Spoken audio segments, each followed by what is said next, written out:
I totally forgot that I had that intro set up that way. Hey, but welcome to episode 125 of the Horror Podcast. We took the summer off to enjoy going out to our favorite places, our favorite restaurants, hell, even some of our favorite cities. And while we were gone, Missouri proved it's gonna Missouri.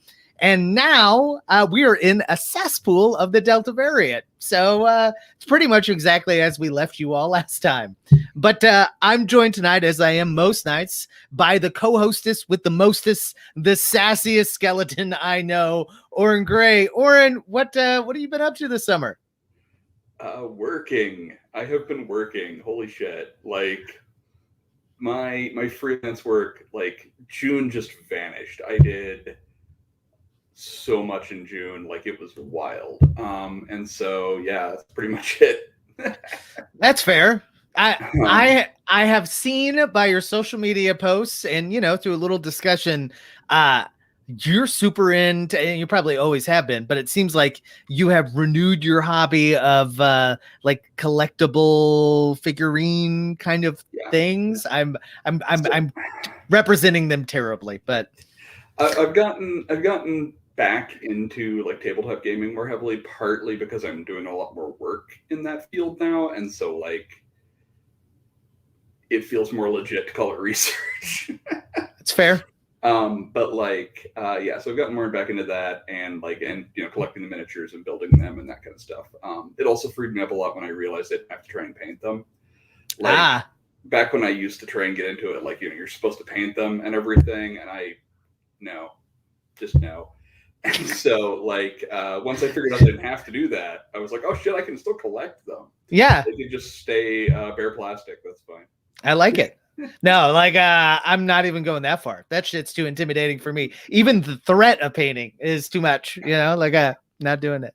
Hey, we're already starting to get some great interaction online, but we are streaming to you via StreamYard. So if you are checking us out on Facebook and want to leave hey, awesome. Welcome, Michelle. If you want to leave a comment or ask a question when we get into the movie, feel free to do it right here. And hopefully you can contribute in live time to the shenanigans that are going on here. So, and by shenanigans, I mean, I kind of changed the wording of the podcast this season. And I was like vaguely academic because, I mean, come on. What we're doing here is not, we try. Yeah. but also like I'm not in the business of spending 3 or 4 hours to dissect every single bit of this horror classic that we're going to talk about tonight, which is the Superdeep. But before we get there though, I don't know. We are going to discuss tonight that movie, but before we get there, we're going to discuss what we're reading and writing. We'll hopefully highlight some free content on the internet, and then we will cover our in-depth, like way in-depth, like 2 miles underground in-depth look at the Shudder film, the Superdeep. So before we get there, Orrin, what I know that you've seen some stuff. I know that you've read some stuff. Some of that I'm very jealous about. What are the highlights of your summer?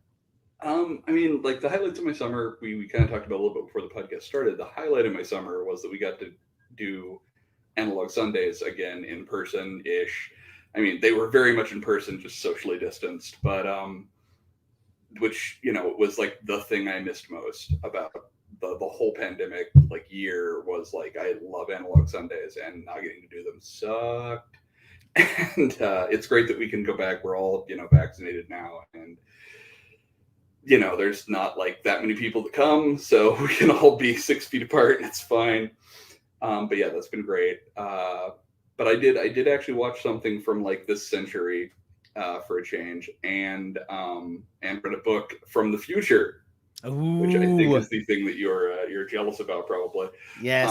So yeah, the book in question is Stephen Graham Jones's latest, My Heart is a Chainsaw, which is amazing. Like, it is so good, and I think it comes out the end of the month, right? Yeah, 26 days, I think. I was reading online. Not that I'm counting. But yeah, no, it's super good, and I wrote it up for Signal Horizon. So anybody who hasn't read it yet, you can read my spoiler-free review on Signal Horizon, and it's super good. Yeah, so good. I've yet to read anything from Stephen Graham Jones that was not super good. Like, yeah, he's amazing. So. Yeah, man. I got into the game a little late with him, but just it's been a joy to go back through and take a look. And the bottom line is, The Only Good Indian, I think, is probably my favorite novel of all time. You know, certainly favorite horror novel. I like. It was everything I wanted to be and more. So yeah, man, I'm very, very excited about. Well, yeah, and he's so prolific that, like, you know, I've been reading him for years, and I've still read like a third of his stuff, maybe. Yeah, like, he writes so much stuff, and it's all great. Like, I've not read a single thing that wasn't good, but yeah, even his short stuff is just out of this world good. Yeah. So, well, you're an asshole, and I'm very jealous, but I've got my pre-ordered copy, and I'm ready. I'm excited to check it out. Okay, do you want to hear the highlight of my summer? It's some spooky shit. Okay. I am super excited that I got to go back and teach Monsters 101, which is essentially like my problem solving / film critic / critical thinking class that I teach at Truman State. So we watched 18 monster movies in 18 days, or actually 19 days, I think. But the kids were great. It was so great to like be in that environment again. Mm-hmm. Yeah. But it's in Kirksville, okay? And Kirksville, Missouri, is a wonderful town. Truman State is a wonderful place to go to school. But there's just not a lot to do, right? And a long time ago, like 10 years ago, back when I was teaching a zombie camp that was very similar, we got news that the guy who wrote the Dybbuk box, okay? Are you following me? He kept like a real-time blog of that Dybbuk box. And like the scary, spooky shit that was happening and yada, yada. He happened to be a professor at the osteopathic university that is right next to Truman State in Kirksville. So a visiting doctor that was there to teach the kind of anatomy part of Zombie 101 went out to dinner with this guy, and the guy told him where he buried the Dybbuk box. And that guy let slip to us relatively recently where it was buried. So I went out and I got to see where the Dybbuk box was buried, and had a half a thought. I was like, this could make the last 2 weeks really interesting. But I didn't. I left it. It's in a cemetery, so I would have felt really scummy about digging it up. But yeah, it was made for a spooky evening. So you're gonna kick yourself that you didn't get that thing, man. I know. Now, how much worse could it possibly have made things? Come on. That's true. I woke up and I was in the second round of a pandemic, and none of my neighbors would get the vaccine. Oh wait, shit. Yeah, maybe if it's like two negatives, they create a positive. Right. Yeah, it's just we just need another curse. It'll be fine. Yeah, like the Dybbuk, right, or whatever it is like he pops out of the box and he's like, "Oh, screw this shit. You guys need a little help. How about I, like whatever." This shit up. Yeah. Well, so that was a fun part, but I have also just consumed an astronomical amount of content, some of it good, some of it excellent. A couple of things I want to mention real quick, though. RLJE Entertainment has been really prolific about putting stuff out this summer. And a couple of things they put out that I wanted to highlight. Number one is the new Walking Dead series, which is, I don't know if you can see it there. There we go. The World Beyond. And it's a little bit like if early on, particular areas early on in the zombie apocalypse, particular areas got their shit together and were able to rebuild. If you like character dramas, I would say maybe not necessarily horror, but definitely character dramas, that would definitely be your bag. There is a lot to it, though. There are a lot of episodes. So it may be worth it to check out. And probably the highlight of stuff that they have sent over is Seance. Have you been able to see Seance yet? No, is that the I'm blanking on his name. Yeah. Simon Barrett. Thank you. Yes. Yeah. No, I haven't seen it yet. Excellent. I want to, but I have Yeah. not. Looks like Michelle has seen all the Walking Dead. That's great. And then I think this that series is going to be for you if you wanted a little bit more, a little bit more in that zombie world. Then, but Seance is fantastic. It's a slasher. It's kind of got that Simon Barrett tongue-in-cheek quality about it, if that makes sense. You know, like Your Next kind of has this satirical kind of through line that I really enjoyed that made it super fun. And Seance is just like that. So absolutely check it out. Maybe when we've already been talking off mic about me borrowing a DVD or a Blu-ray of his, maybe we'll just swap out and you could take a look at this one there. Yeah. I've been meaning to check it out. Is it? I think it's on Netflix. Oh, yes. I don't know. I don't remember where it is. But it's somewhere, and I've been meaning to check it out. But yeah. So maybe a little less nuanced. I checked out all of the Fear Street movies with my family, which I also really want to watch. Super fun. Yeah, like it is exactly what you want and would expect out of a Fear Street novel. I would say maybe it ups the gore level and it ups the kind of the kills and the violence a little bit, which makes it even, at least in my mind, even more fun. So yeah, I'm hoping it'll scratch that Scream the TV series hole shape in my heart. I love that series. So yeah, I think that's pretty fair way to look at it.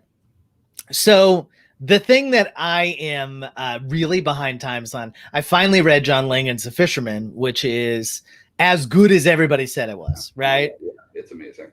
Yeah, like it didn't hurt that my own grandfather, not to get like super deep really early into the first episode of the new season, but my grandfather, when I was younger, his wife passed away and my grandmother passed away, and it kind of drove him a little crazy, and that is one of the central conceits of the characters in the book, and it just hit me, like it hit me in all the right ways. So but the book that I'm halfway through that is really fun, incredibly well written, is Plain Bad Heroines by Emily Danforth. It was like, it was on a short list for maybe the Stoker Awards or I don't know, one of those that I managed to find. It is 100% a queer novel. It is written about a boarding school that had some teenage love affairs that ended up breeding into some spooky violence. And now we have this kind of modern day horror movie that's based off of all of that.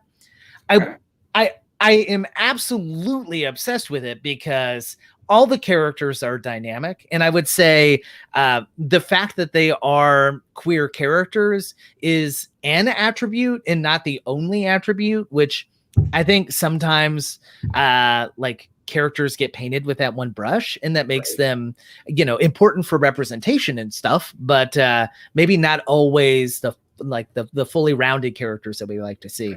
But Emily Danforth is out of this world in her storytelling and her creation of this boarding school. I don't know. So it's absolutely wonderful. You got to check it out. Cool. Yeah. I mean, I'm a sucker for a boarding school, right? In the Northeast, and yeah. So these are all things that I absolutely love. I think you have our dark corner of the web. I'm so stoked to hear about this thing. So I do. So the thing I watched from this century. I swear to God, every time we come on the show, you're like, so what have you been watching, Orrin? And I'm like, I've been watching this thing from 1973 that no one else can watch because it's not online anywhere. Yeah. I've been looking at cave paintings from yeah.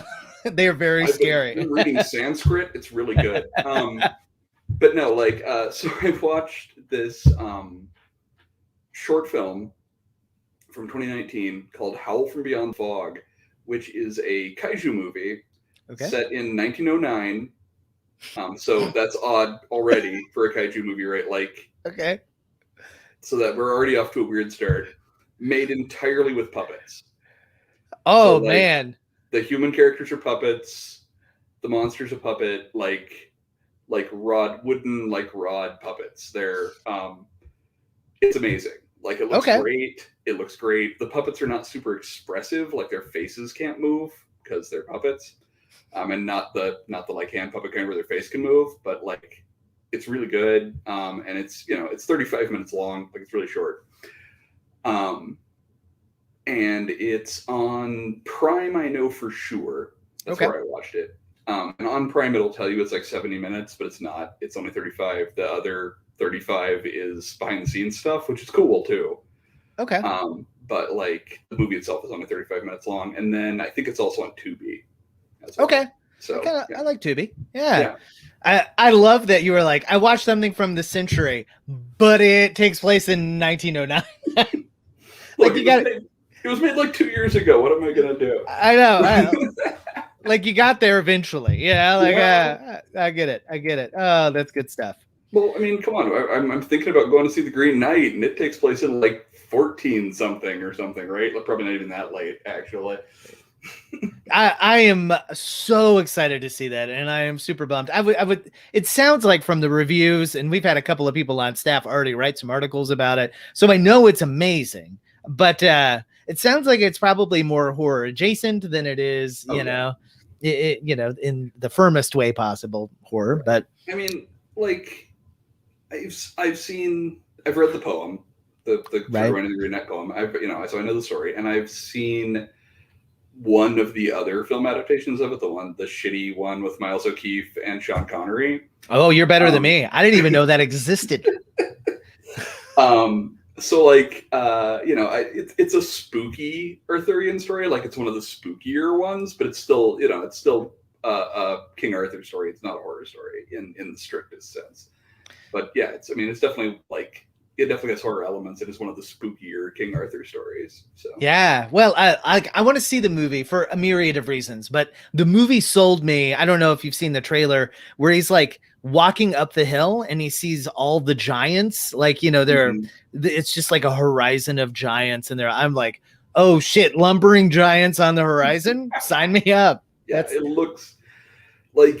Even the people, because I've seen surprisingly mixed reactions to it so far. Like most people have really liked it, but a few people have been really down on it. Really? But like even the people who were really down on it are like, it's beautiful. Like it looks gorgeous. Yeah.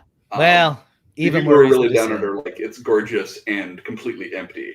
But but they still say it's gorgeous. Like sometimes it's nice to see pretty things, and sometimes that's good enough. Yeah, I get it. Well, speaking of pretty things, question mark. Many question marks following that. Well, let's get into tonight's full review, starting with our essential question, which is, how close does the Superdeep get to a real zombie fungus? And before we ignore that question and just talk about whether or not we liked the movie, let's take a look at the trailer. We've studied outer space more than the Earth. What happened?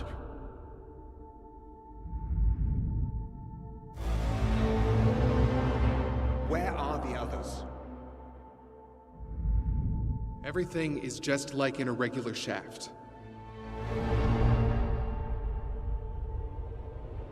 But later on, you'll see what we actually created here.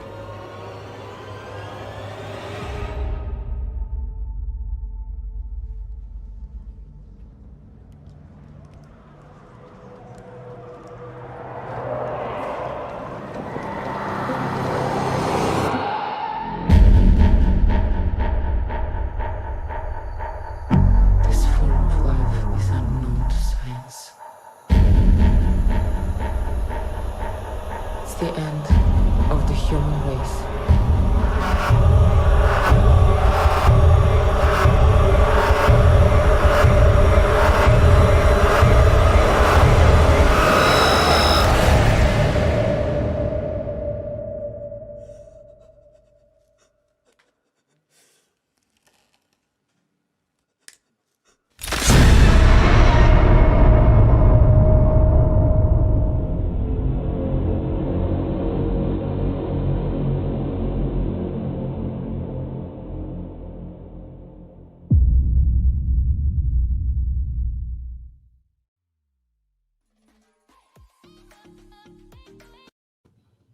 And you can stream it only on Shudder. So it is a Shudder original. So we should give Shudder a big shout out.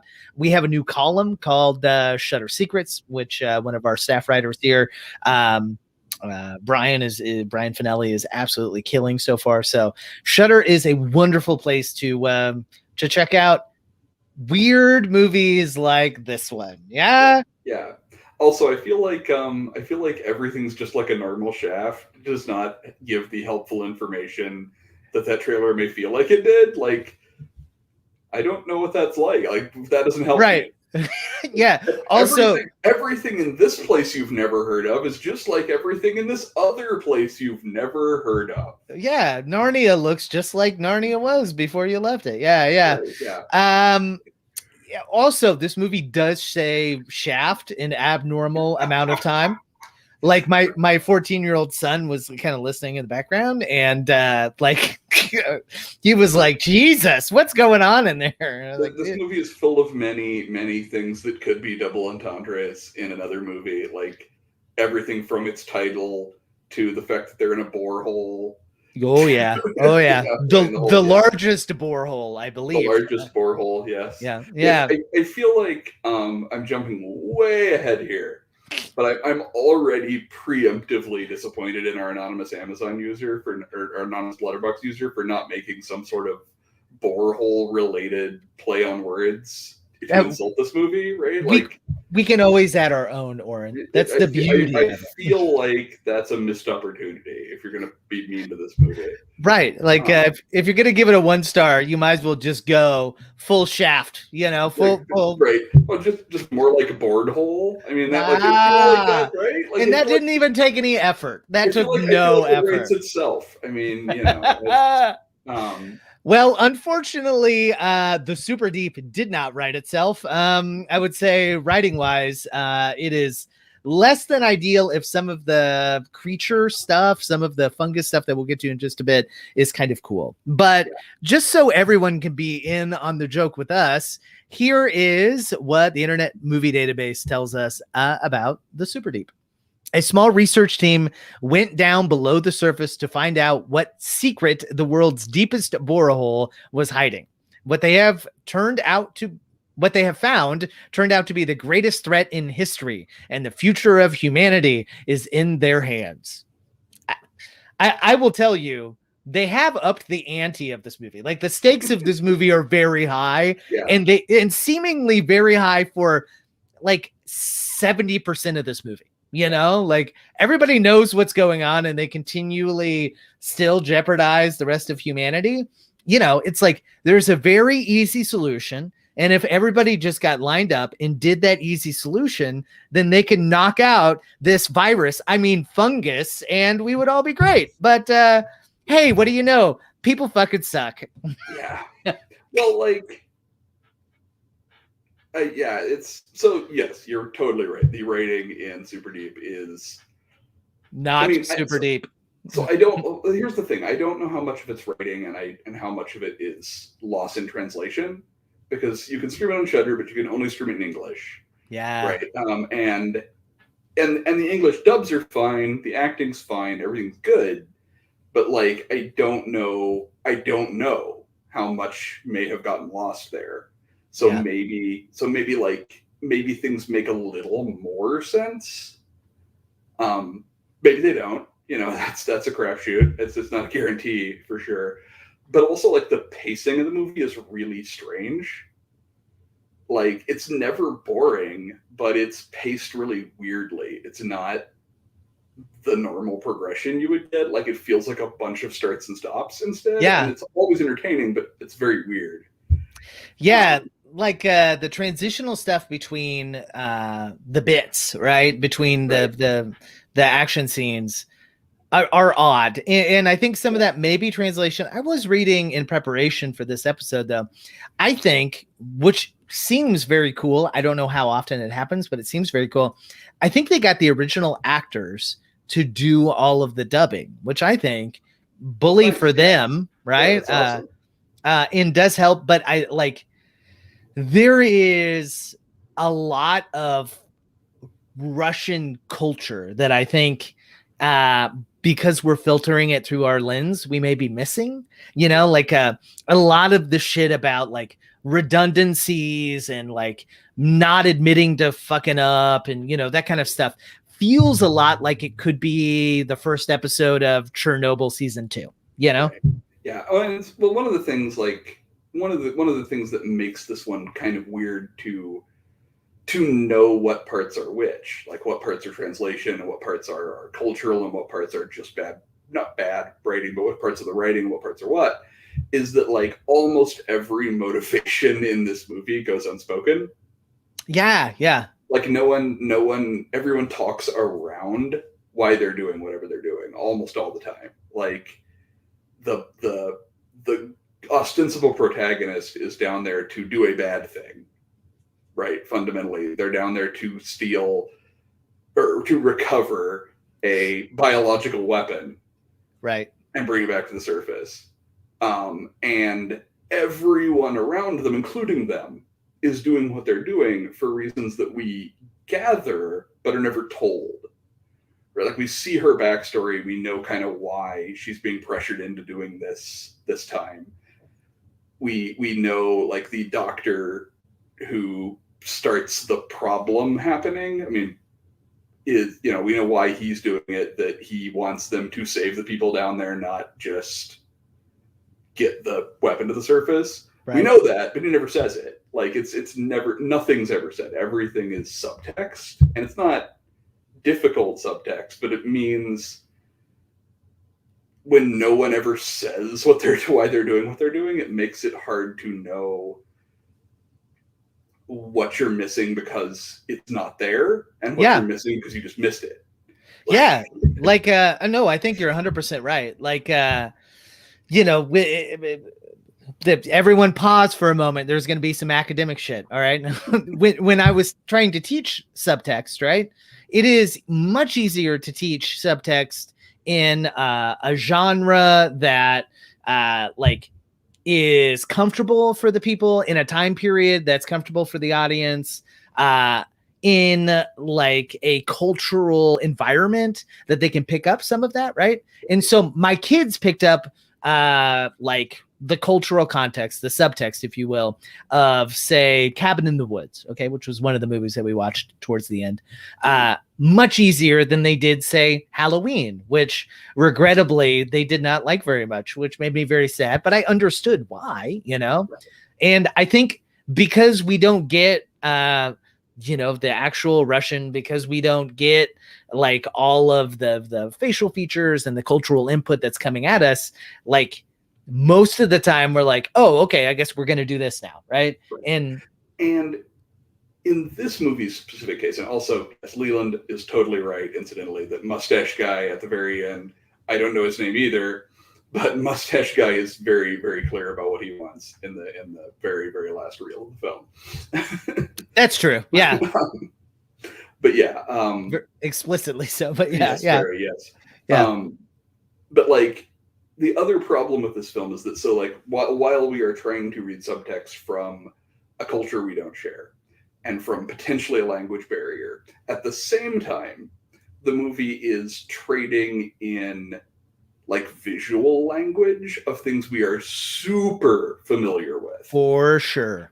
Which makes it easy to parse those things and hard to parse the other, which causes a kind of weird dissonance where you feel like you understand what's happening even when you don't. It's one of the things I have in the show notes, because one of the notes I jotted down is like, so within the first 10, maybe 15 minutes of this movie, there are specific homages to Predator, The Thing, and Aliens, just one right after the other. Yep.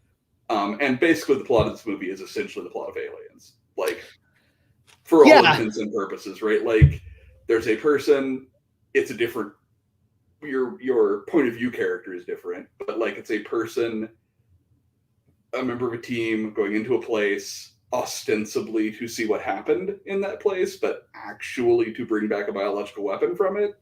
Mm-hmm. I mean, yeah. Yeah.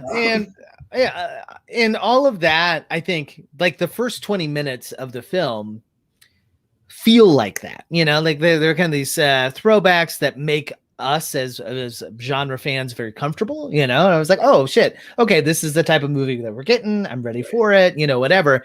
And then 2 hours go into this, like the runtime on this film is very, very long. I'll look it up and make sure I include it here. But I think it's right at 2 hours. I think you're right. Yeah. Yeah, like it's a long movie, right? And for a movie to be like, nah, this is mostly going to be genre love with some kind of clever stuff thrown in there. Like my expectations, like at the hour and 30 mark, I'm like, oh shit, this is a way different film than I thought I was getting. And that's okay, Yeah.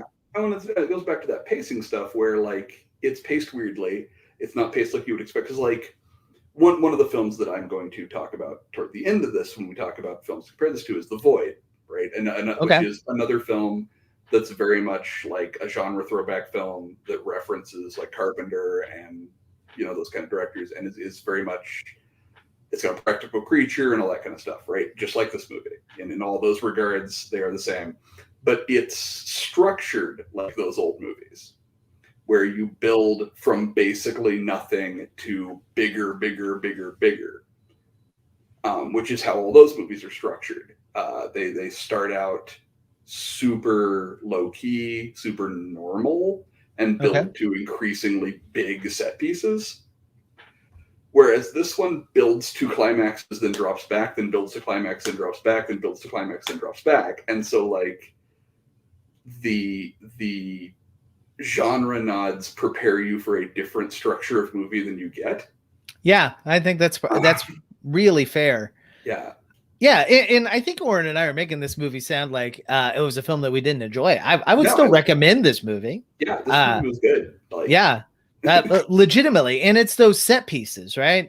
We would be really remiss if we didn't talk about the fungus, right? And those big set pieces that you're talking about. Because that final set piece where you see, like, I don't know, the borehole is opened up into this kind of cavern of some kind, at the bottom of the shaft, of the deep shaft, right?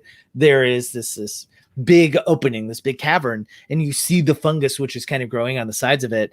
And honestly speaking, it felt like it could have absolutely been a deleted scene from like Annihilation or something like that. Mm-hmm. Wholly organic, but alien and deeply unsettling. So, and like, yeah, and it is all, I'm sure it's CGI assisted, but like all the creature effects, all the body horror effects are built around practical models, and they're great looking.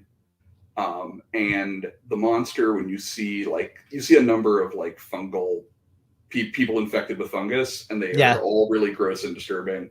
But like the big composite monster that you see at the end is really good.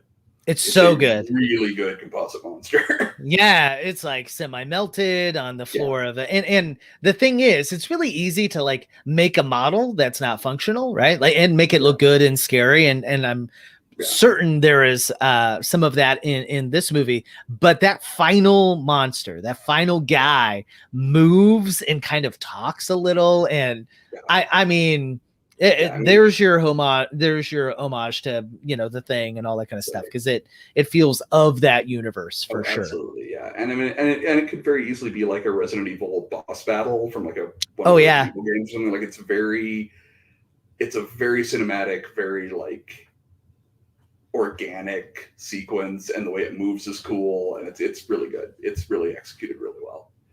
And you can see it pretty well. Like it's not buried in the dark. Like it's not, you see it pretty well. I mean, yeah. So, all right, here's my question. Okay. And I didn't put it in the show notes, so I'm putting you on the spot here. Good luck with that. Episode 1 of the new season. Here we go. Like, fungus is used quite a bit, particularly in like, the zombie world of things, which is the world that I'm very comfortable with, that I know some about. But it's used in all kinds of other horror stuff, and we'll talk about a few of those a little bit later in the episode. But why are we so scared of fungus like that? Why does it scratch that scary itch? Okay, so I edited a whole anthology about fungus with Sylvia Marino Garcia early in my career, so I can totally talk about this. like, there's a lot of reasons, I think. But one of the ones that the movie kind of digs at, and the trailer actually dug at more, which is interesting, is that we don't know what it is. Like, fungus isn't a plant, and it isn't an animal, but it has characteristics of both, which mean we don't, like, it's a fungus. I mean, we know what it is, but we don't understand how it works the same way we understand how both of those things work. Okay. That makes sense. That's part of it. Like, we understand it less well than other living things. It's kind of this liminal thing. Right. Yeah, I like that. Cool. And it's also a liminal thing that, A, lives off death, right? I mean, we all do, but it more explicitly does. You know, it is a memento mori, like, all that right. things rot, they turn into fungus, like, you know. And then there's also its ability to live in and on other things, which is what a lot of horror uses. A lot of horror uses fungus for body horror stuff. Sure. You know, and so, like, you get things like this movie where the fungus can get in a person and then that person changes, which is the thing real fungus does and can do, not as dramatically, but, you know, that's movies. Yeah. Well, so the two things that really came to my mind, right? Number one, this fungus is a thing that is simultaneously very good for us, nutritional, very healthy, but also will fucking kill you, right? So I would love to be like a mushroom forager, but 100% I know my attention to detail and I would poison my whole family, right? So I'm terrified of that. But second, the other thing, when I saw this movie and I saw what the fungus was starting to do to the human beings, it reminded me of, do you remember the fungus episode of Hannibal? I think it was season 1, I think. Yeah, it's actually really early in season 1. It's like the second or third episode. Yeah, right. Like when you watch it, you're like, holy shit, this is what I'm, okay, all right. Yeah, but again, that it simultaneously can live on dead people, theoretically could live on other living things, you know, but it's this quasi-rotten thing. Right. Go ahead. You go ahead. No, you go ahead. I was just going to highlight, I think Leland's trying to help us out by talking about Julia Kristeva and the abject, maybe. Yeah, like I definitely think that there is room for the abject to grow into, like, why fungus is so uncanny, so weird, devoid of category, maybe. Yeah, I like it. And then, like, there's the thing where, like, it's really tiny most of the time, right? Like, most of the time when we encounter fungus, it's a mushroom. It's very small, but it's not necessarily always really tiny. Like, the largest organism in the world, right, is a fungus. And so, you know, you can have things like the scene that you were talking about earlier, where they get down into the borehole, and you have this huge kaiju size, you know, fungal growth, and that's this is terrible. So there is a giant fungal infection in your borehole. Is that what I'm hearing? That's all right. That's it. That's my limit. I will move on. I'm banned. Episode's over. We just close it. Yeah, right. I won't be here all week.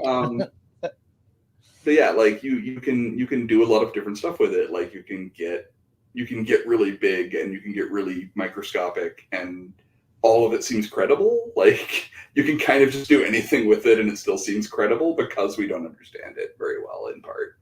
Yeah. And because it is so changeable. Like, it's a very adaptive organism. Yeah, and like, so at least for me, right? Like, viruses, especially after this past fucking year, most of us understand, like, how and where and why all of those things, you know, like how a virus normally spreads, right?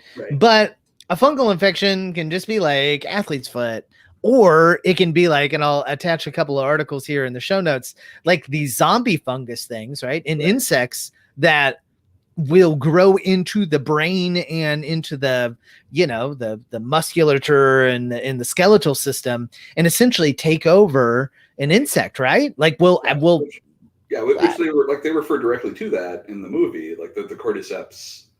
Exactly. Yeah. The cordyceps fungus, like they talk about, and they pattern the behavior of this one on it, because like when this one infects somebody, it makes them go back to wherever they're from, so they can infect the other people there. Like, it sends the infected parasite, like the infected hosts, back without them even knowing it. Like, they don't even know why they're being sent back. They just go back because they feel like they need to go back, and the fungus is making them feel that way by getting into their brain, essentially. Yeah. Well, I think it's in this National Geographic article that I was reading in preparation for this. Like, you know, there is a particular version that will send you back to the host colony or whatever, right?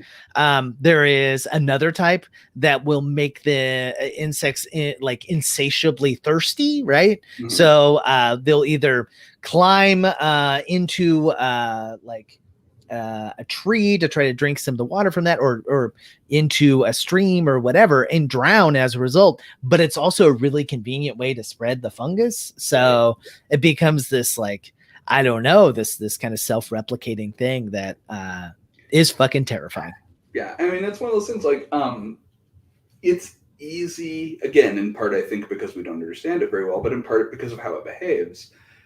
Like, viruses work in a way that feels mechanical, right? Like they spread in this very predictable way, I guess, and it feels automatic, but it's easy to ascribe intent to how fungus behaves, right? Like the cordyceps gets this insect, it makes them go back to the colony, or it makes them go to the water, or it makes them go wherever.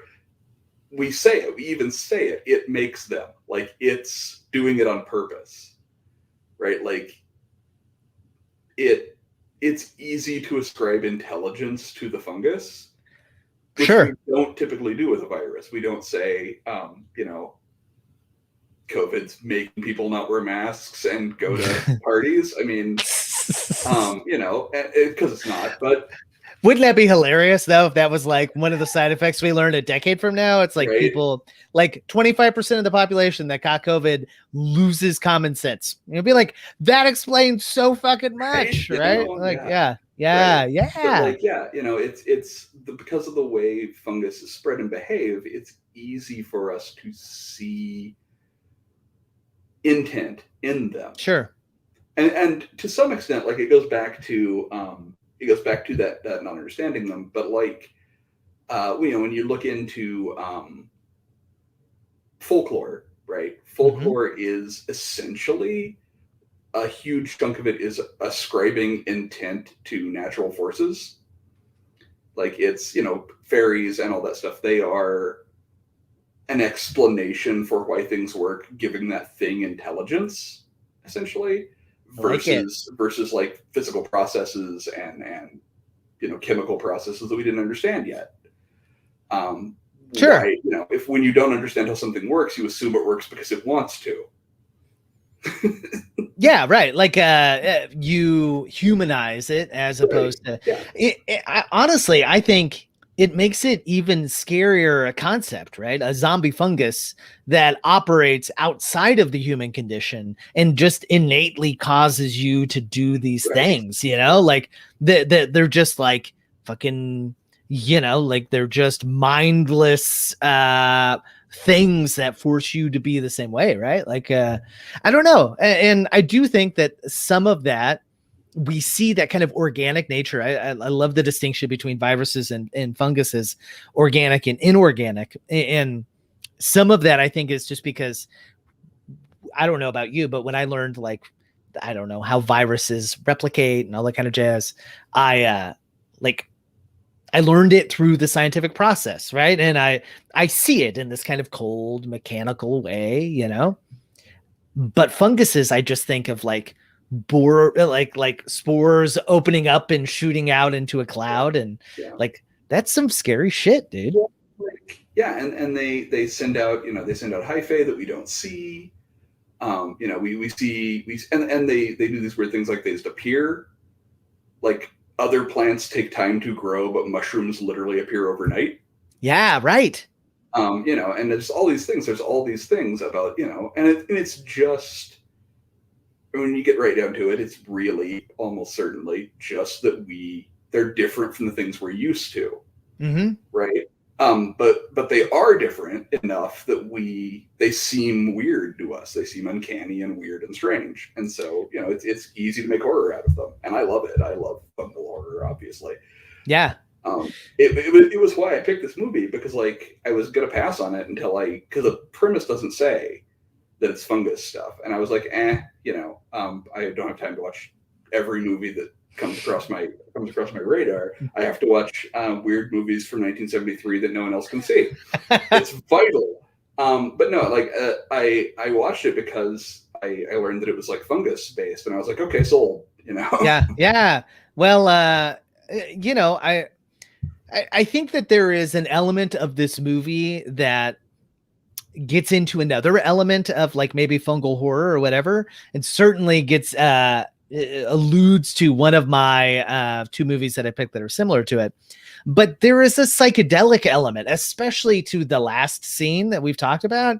Like that's why I say it feels very much like Annihilation. Like and like psilocybin now, as we understand it, has some pharmaceutical properties that are really useful. But the bottom line is that is a fungus that not only causes you to behave differently or to think differently, but like completely fundamentally changes your view of reality, right? Which is essentially what this fungus at the bottom of this borehole is doing, right? It's not, it's not like athlete's foot that just attacks you, right? It's not just, Leland mentioned in comments before the episode that the Blob would be, this kind of functions like a sequel to the Blob, which I'm totally down for, and I think is super interesting.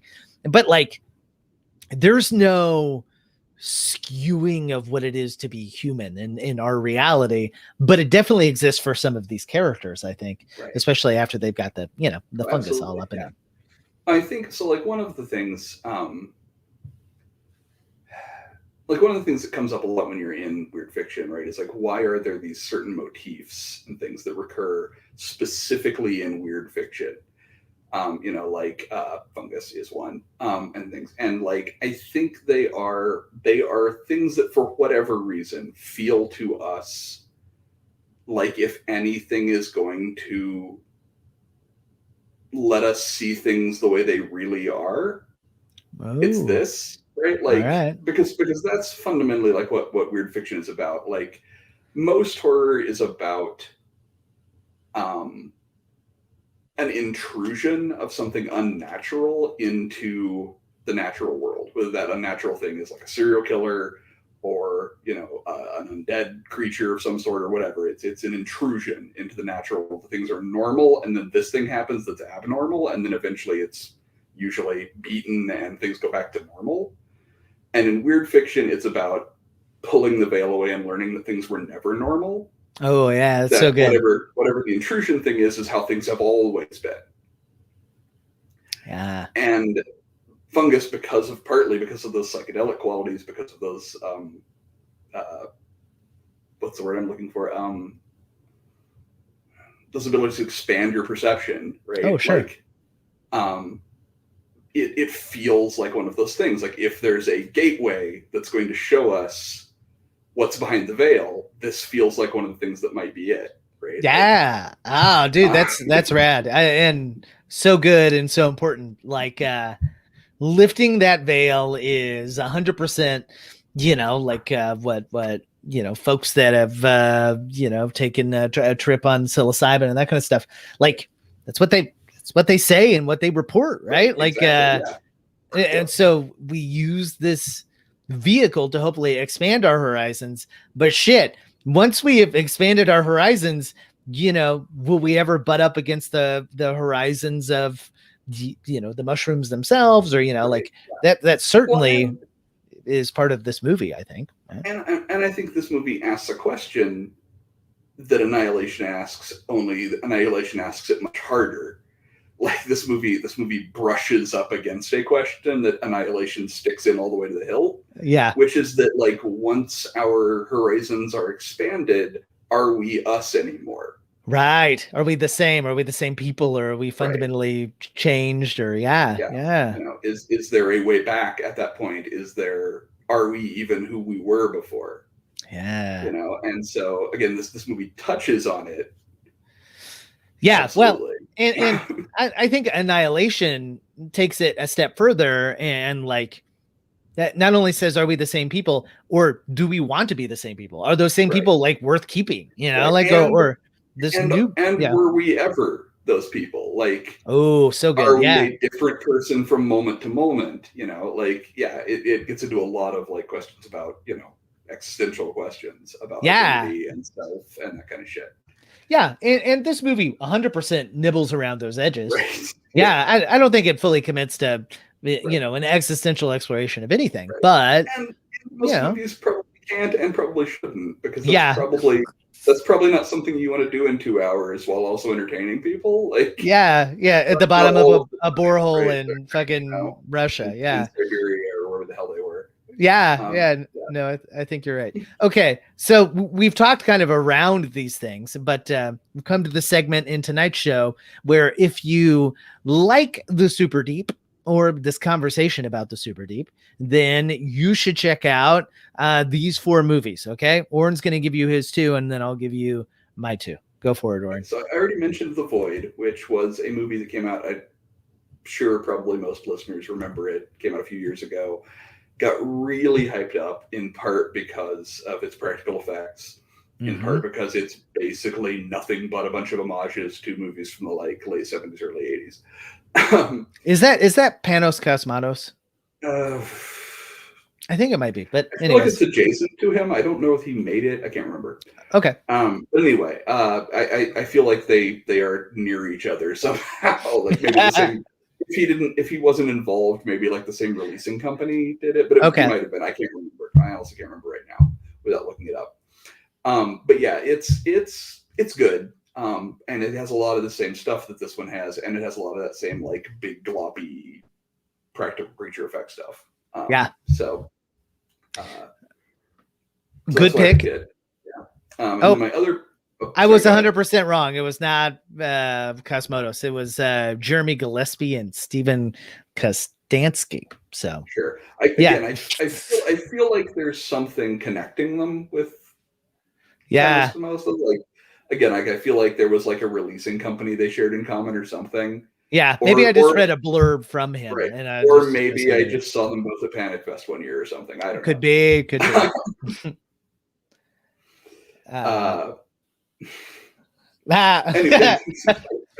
I'll share this one. This is a good one. I thought this conversation was super interesting. # make horror podcast academic again. Good luck. I don't know if we were ever academic. I think we tried lots of times, but your number 2. Sorry. No. My number 2 was The Devil's Pass, which I don't think a lot of people saw, but it's a found footage movie again from a few years ago. It's directed by Rennie Harlan, so you know that's not the biggest thing in his favor. But it's also like Russian. It deals with the Dyatlov Pass incident. It also deals, spoilers, I guess, but it also deals with the Philadelphia Project. It goes some really weird places by the end. Okay, cool. And so I think there's some stuff that, there's some overlap there. I like it. With this movie. Yeah, there was a great documentary that came out just a month or 2 ago, and it was like on my list of stuff to watch and review. I definitely watched it, definitely liked it, definitely didn't review it because I ran out of time. But it's all about Dyatlov's Pass, and it's like the first time that they actually have interviewed some of the people, and the documentary was fantastic. It made the whole thing less spooky and way more sad. But I don't know. That's kind of the nature of reality sometimes. That's usually what happens when we learn the truth about things, unfortunately. Yeah. Okay. So here are my 2 movies. Number 1, one of my favorite films of all time is A Girl with All the Gifts. In fact, I have a chapter about what The Girl with All the Gifts can talk to us about education, coming out in a nonfiction anthology in 2022 sometime. So go check that out. The book is fantastic. The movie, I think, is actually even better, but it's a zombie flick with the premise being that it's fungus and spread by heat, which becomes important later on. So great fungal horror for sure. And In the Earth, you and I were chatting about this when you picked this movie. I thought it was because you had totally, seen this new Ben Wheatley movie and just wanted to talk about, killer fungus, because that's all. Yeah, that's all that Wheatley's new movie really is about. That's not true. That's a much simplistic form of what's going on, but it definitely has some wickedly fucked up fungus in it. And I want to see it. I really want to see In the Earth. I just haven't yet. I think it's my favorite. All right. Because Field in England is too weird for me. Oh, okay. My God. A Field in England is too weird for everyone except Jesse Bullington. It's so true. Like, occasionally I will get a film and I'll be like, man, I just don't get it. This movie was made for somebody way smarter than me. Not my thing, right? And that's how I felt about Field in England. The second one, The Kill List, right? Kill List. I really liked, but fuck, is it bleak? Man, is it? Yeah, it's a very Lord Barron movie. Like it's. Well, that's fair. It's not adapted from a Lord Barron story, but like it feels like it is. Like it really have been. Yeah, like if like I watched that movie about the same time I watched a bunch of like French Extremity, like New French Extremity, and then I watched for the first time ever the fucking Serbian film, right? And like it all is this like amalgamation of stuff that just really made me bleak, unpleasant shit. Yeah, right. I'm like, oh, that was my period of bleak, really unpleasant shit. But this film, great premise, absolutely beautiful, has kind of a COVID overtone about it. But at the same time, it's not so terribly bleak that you don't think there's any hope. So, yeah, and go ahead, go for it. Jason Teal mentioned that he liked Ben Wheatley's High Rise, which I was going to say that I think my favorite Ben Wheatley films so far that I've seen have been his non-horror ones. Okay. Like I really liked High Rise. He did Free Fire, right? That was him. Also, I'm gonna say okay. Yeah, I haven't seen that one yet though. Really good, really enjoyable. And I like those both a lot. Yeah, High Risk is real fucking weird by the end. Yeah, I think we've talked about that before. Yeah. So, yeah, it's strange, but I think I recommended High Rise when we did Shivers, maybe.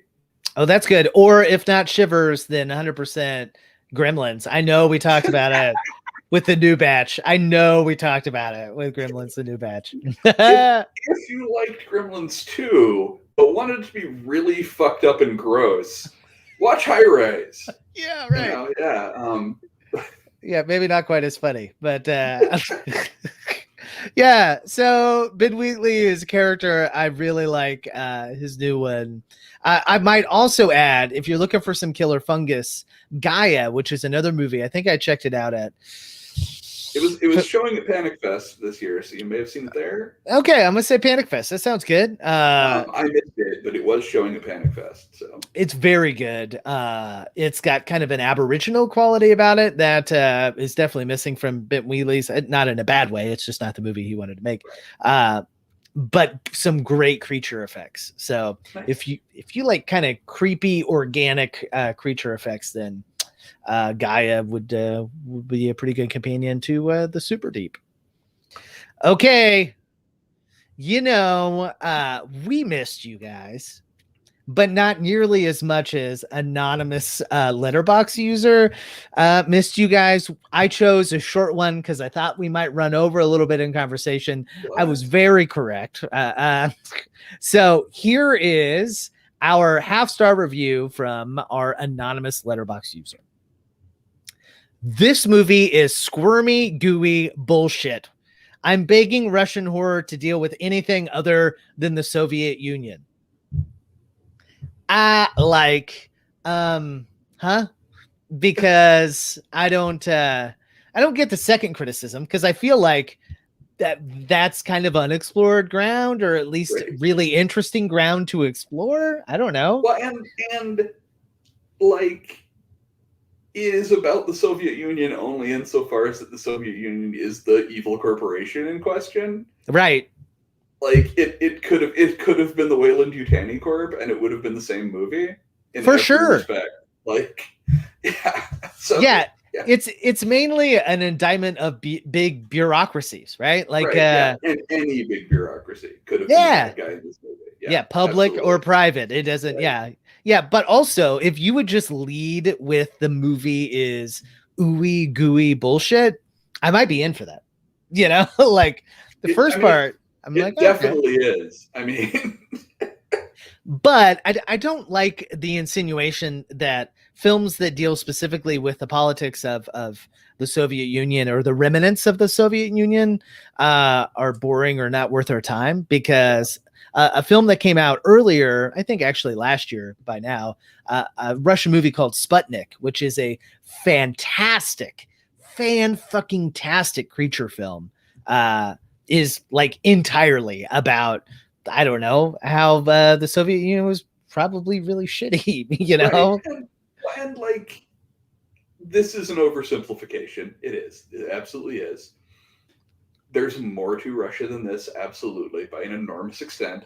But it's also a lot like saying, I wish Russian movies weren't so Russian. Right, exactly, yeah. Like, the Soviet Union is literally what Russia was until, not that long ago. I mean, it's been decades, but still, it's a huge chunk of their history. It's like saying, man, I wish American movies never involved things that happened before 2000. Right, yeah. Like I wish there was a Rocky movie that didn't have boxing in it.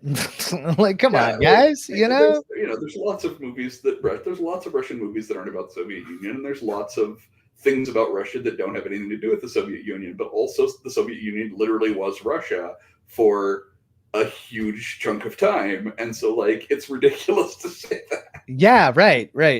So Jason threw a bomb here in chat. He said that elevated horror is now being called grief horror, and I know how much you loved the term elevated horror, Orrin. Whatever are you going to do? Oh no, like I feel like grief horror is actually like, it's an unhelpful classification that will never take off, but it's a much more apt one. Sure. For elevated horror, like, because again, the problem with elevated horror is that it's describing two things, right, that need two separate categories. Sure. And grief horror is only describing one of those two things, which, hey, sweet. Yeah. Problem solved. Yeah. And like, when I think of that label, right? Like, I think thematically it's about grief. But as you and I have talked to many a long car ride or night or, whatever, right, that elevated horror often refers to that kind of auteur side of direction, right? Where shots linger on a face a little bit longer, or we, I don't know, whatever those qualities may be, right? Right. Well, like, one of the things I've talked about really extensively with you, especially, but we've talked about on the show many times now too, I know, like, yes, most of the recent elevated horror movies have been really big focuses on grief. They have been. Sure. They've been families getting undone by grief. Like, that's what they've been about. But, but like, the actual thing that ties them together is a stylistic thing. Sure. It's not thematic. It's not what their themes are. It's not how they handle those themes. It's like, it's stylistic. It's the way shots are composed. It's the way shots are held. It's the way music is deployed. Like, because you can make a trailer, and I honestly thought A24 had with Lamb, incidentally. I was legit thinking someone had done this. You can make a trailer that just looks like one of these movies. Right. You can make it with anything. Sure. Just use the right cuts in the right order, play the right music at the right times, and you can make anything look like one of these movies, because there is a clear stylistic school happening here, and we need a name for that. Yeah. That doesn't deal with whether they're good or not. That doesn't deal with what they're about or not. I like it. So here's your challenge, listening audience. All right. Those of you following us live, but also the podcast audience here. If you can make an A24 trailer for Weekend at Bernie's, okay, I will send you all kinds of Signal Horizon swag. Hell, we might even invite you on an episode for you to talk about how Weekend at Bernie's or some, equivalent is elevated horror. We just weren't ready for it, right? I'm ready. If you can do it with Weekend at Bernie's 2, you're actually the next president. Like it's in the Constitution. I'm not even kidding. I like it. I like it. Well, anything else to wrap up our first episode of the new season, our wonderful exploration into the Superdeep? I think we're good. I think we covered all of our boreholes. Yeah, I think we cleaned out this borehole really well. So until next time. Orrin, where can they find all of your stuff on the interweb? I am, as always, Orrin Gray at Twitter and Facebook and Instagram and all those places. I'm probably forgetting some. Letterboxd, where you can see my opinions about weird movies from 1973 that no one can watch. I love it. I love it. That's good stuff.